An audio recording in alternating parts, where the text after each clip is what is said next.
futuros acadêmicos barra acadêmicas, tudo bem com vocês? Eu sou Carol Batista do IG Até a Medicina. Estou aqui para mais um vídeo do canal.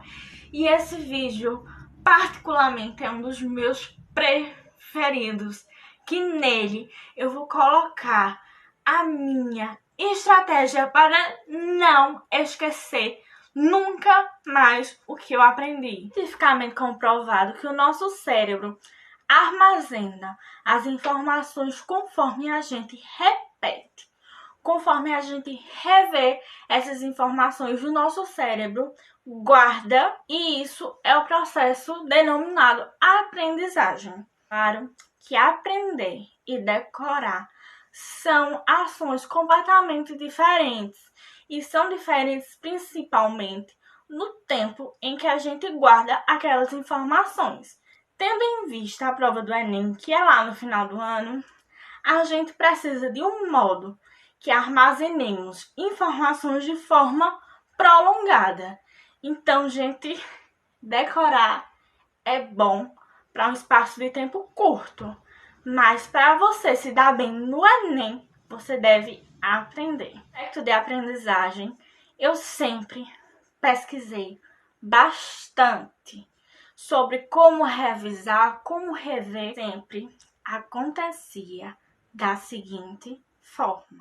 Nossa, vou ver aqui um videozinho no YouTube.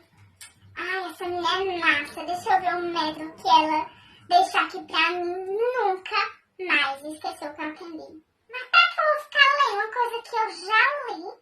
Ficar lendo, que coisa chata. Não, desculpa, não vou seguir isso não. Era isso. Eu sempre buscava um método que eu não esquecesse o que eu já havia aprendido, mas sempre era as mesmas dicas. Reveja, releia. E eu achava muito chato. Funcionava assim, quando eu estava extremamente dedicada, com aqueles picos altíssimos de motivação. A gente não quer uma coisa que funcione somente enquanto a gente tá bem, enquanto a gente tá lá dedicada. A gente quer uma coisa que funcione durante todo o nosso período de aprendizado. Então fica comigo que eu vou trazer o modo que me fez, como preguiçosa, aprender a revisar. Eu desenvolvi esse método baseado em 2 momentos de estudos. No dia em que você vê a matéria, e no outro, uma semana após a matéria ser vista. O que eu fazia? Eu sempre tive videoaula. Eu via videoaula e ia anotando todas as informações que eu achava que era necessário no meu caderno, de forma corridinha, do jeito que a gente faz na escola. Depois que a aula passava e eu relia aquele resuminho que eu fazia da aula, eu iria fazer um mapa mental. Por quê? O que é um mapa mental? É um encadeamento de ideias. Então, ao fazer esse mapa, eu criava uma linha de raciocínio sobre aquele assunto. E todas as vezes que eu pensasse naquele assunto, eu meio que tinha uma trilha definida de pensamentos. Depois disso, eu ia para a lista de exercícios. Isso no mesmo dia. Eu pegava a lista e não fazia toda. Eu fazia a metade. Se tinham 10 exercícios, eu fazia 5 naquele dia. Já dava para ter uma base do que eu tinha aprendido, do que eu não tinha, os meus acertos, os meus erros. Dos erros eu via a resolução e guardava, não fazia naquele momento. O segundo momento de revisão se dava na semana posterior à semana que eu tive aquele assunto. O que eu fazia? Eu tinha feito apenas a metade dos exercícios, tinha visto meus acertos e meus erros. Chegava o momento de fazer a outra metade. Quando eu ia fazer a outra metade, eu me deparava com palavras, com conceitos que eu não me lembrava. Então era o momento de eu rever aquele mapa mental e reconstruir o caminho que eu trilhei nele. Eu revia as ideias daquele mapa mental, voltava e fazia a segunda metade daqueles exercícios e tentava reformular as questões que eu havia errado. Então, assim, eu tinha visto a resolução daquelas questões e eu tentava fazer novamente.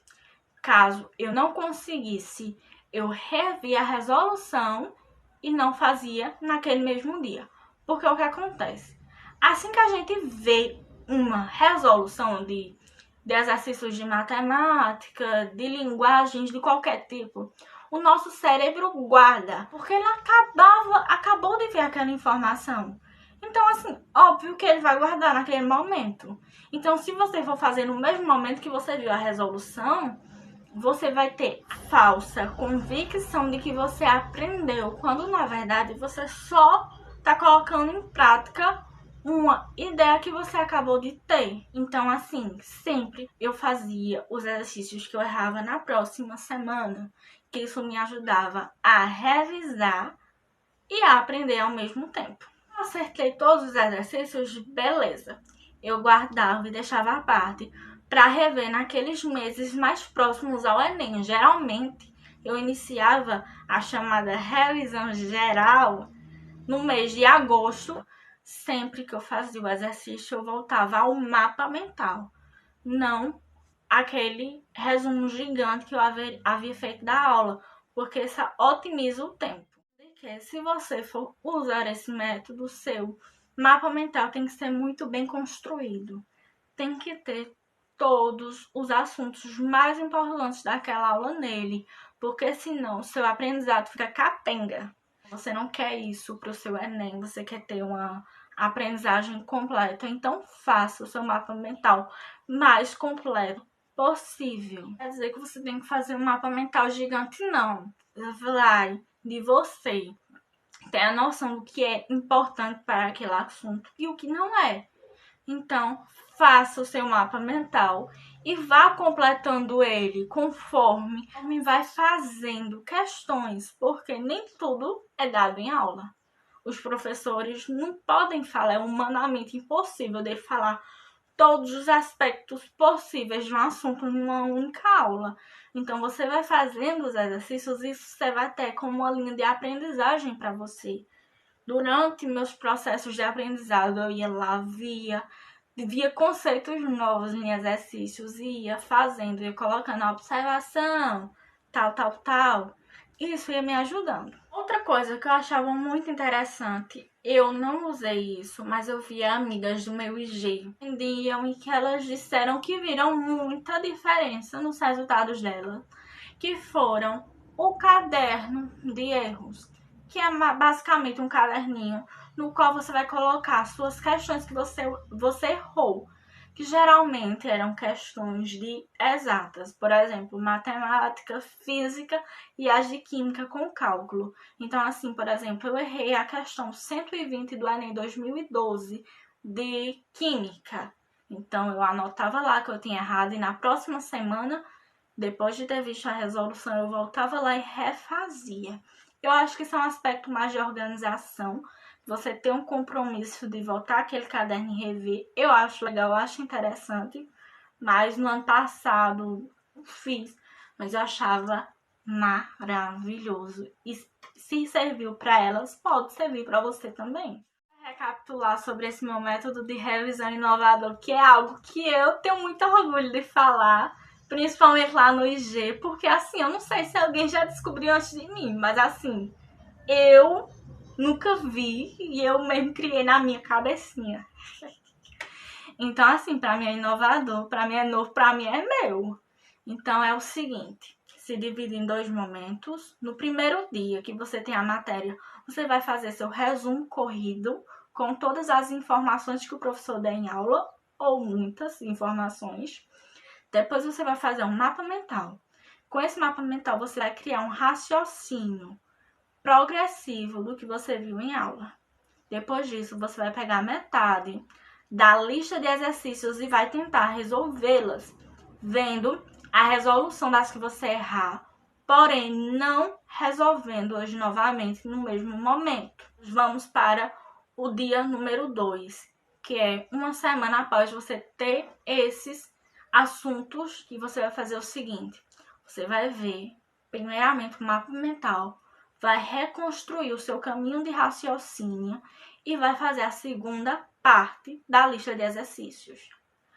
Quando você tiver feito a segunda parte da lista de exercícios, você vai tentar resolver os exercícios que você errou da semana anterior, da primeira metade desses exercícios. Tendo resolvido esses, tendo conseguido ou não, da primeira ou da segunda metade nesse segundo dia, você vai colocá-los para a semana posterior, só aqueles que você errou, porque isso vai te ensinar a memorizar. A dica extra é o seguinte: tenha um caderno de erros, se possível. Você vai colocar as questões que você errar. Você vai colocar lá e, por exemplo, quinta-feira, às 8 horas, eu vou reler as questões que eu errei. Então, isso vai te favorecer a aprender e não decorar. Então, esse foi o vídeo, minha gente. Eu peço que deixem um like, se inscreva, compartilhem para cada vez mais futuros acadêmicos tenham acesso a esse conteúdo, que é um conteúdo que eu venho trabalhando para trazer o melhor para vocês. É sempre com muito carinho que eu faço daqui. Um forte abraço, um beijo e até o próximo vídeo.